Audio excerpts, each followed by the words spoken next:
نوجوانه ته چې نن د اذان پورې ملنډې چې دا کوي استهزاء چې دا کوي ته د جومات استهزاء چې دا کوي ته د مشرانو استهزاء چې دا کوي نبی علیه الصلاة والسلام وفرمایي لیس منا من لم يرحم صغیرنا ولم يؤقر کبیرنا ولم يؤجل علماءنا او كما قال عليه السلام هغه زموږ نه چې زموږ د مشرانو عزت نه کوي ته د مشرانو عزت په عمل کو ته د جومات عزت په عمل کو ته د بانګ هغه ادب او احترام چې دا دی په عمل کو نو ما محترم دغه بې ادبي ده چې دا د دې د بېدینۍ اولنۍ چې دا پړوی ده د کفر او د نقصان اولنۍ چې دا پړوی ده نو څومره نوجوانان چې دي هغه د دې نه ځان چې دا وساتي ځکه چې دغه بې احترامي په زړه کې راتلل دا بې ادبي چې دا په زړه کې راتلل د ټولو نقصاناتو چې هغه زیله ده جرړه چې ده په قرآن کې الله د دې نه منع کړلی یا ایها الذین آمنوا لا تقدموا بین یدی الله ورسوله د الله او د الله د رسول نه مه مخکې کېږئ بشر حافظ رحمه الله چې دا یو ډېر لوی شرابي و خو لیکن کله دی روان دی خپل مجلس او محفل د شرابو ته په لاره کې چې دی دا یو کاغذ ویني او په هغه کاغذ باندې بسم الله الرحمن الرحیم لیکلی شوی دی په دې باندې د الله نوم دی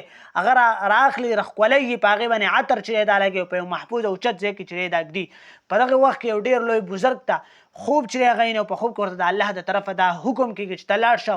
بشر ته دا پیغام چې دا ورسوه چې څنګه تا د ما د نوم قدر وکړو الله به ستا قدر چې دی دا به وکړي تا به اوچت کړي یوه شپه دا خوب ویني په دویمه شپه ویني په درېیمه شپه ویني او دی بیا راځي او تپوس کوي چې دا خو شرابي دی به هر حال هغې مجلس ته شراب وده او میخانې ته چې دی دا ورځي او هغه ته دا وایي چې بشر ته ووایي چې د الله پیغام ما چې دی دا راوړی دی او بشر چې کله دا خبره اوري چې ما پسې یو کس راغلی د الله پیغام یې راوړی دی د خپیال په خپې چې دی دا رامنډه کړي دې وجې نه ده ته بشر حافي چې دی دا وایي حافي خپیال په خپې باندې تلونکی راځي او هغه ته د هغه دغه بزرګ ورته د الله جل شانو دا پیغام رسوي چې الله فرمایي تا څنګه زما قدر وکړو زه به ستا قدر چې دی دا به وکړم تا زما د نوم احترام وکړو زه به ستا احترام وکړم هغه بشر حافي رحمه الله الله بیا د زمانې ډېر لوی ولی او بزرګ چې دی دا جوړوي ولې د الله د نوم قدر او ادب او احترام وکړو نبی علیه الصلاة والسلام دعا کوي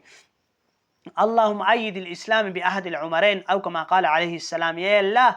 دا عمر ابن هشام او دا عمر ابن خطاب پرې دوو کې په یو باندې اسلام ته تایید ورکې قوت او طاقت چې دا ورته ورکې پرې دوو کې په یو باندې اسلام چې دا مضبوط کې الله جل شانه هغه دعا د عمر رضی الله عنه په حق کې قبول کړ ځکه په عمر رضی الله عنه کې ادب او انابت او رجوع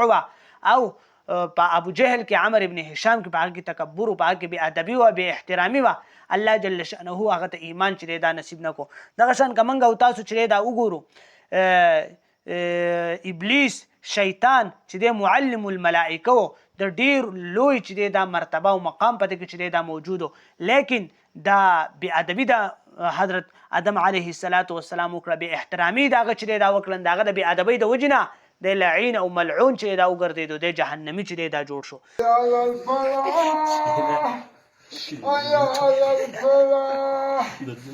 الله اکبر الله اکبر لا اله الا الله دا تاسو مور د کافر وغړي تاسو مور تاسو مسلمان یې الله اکبر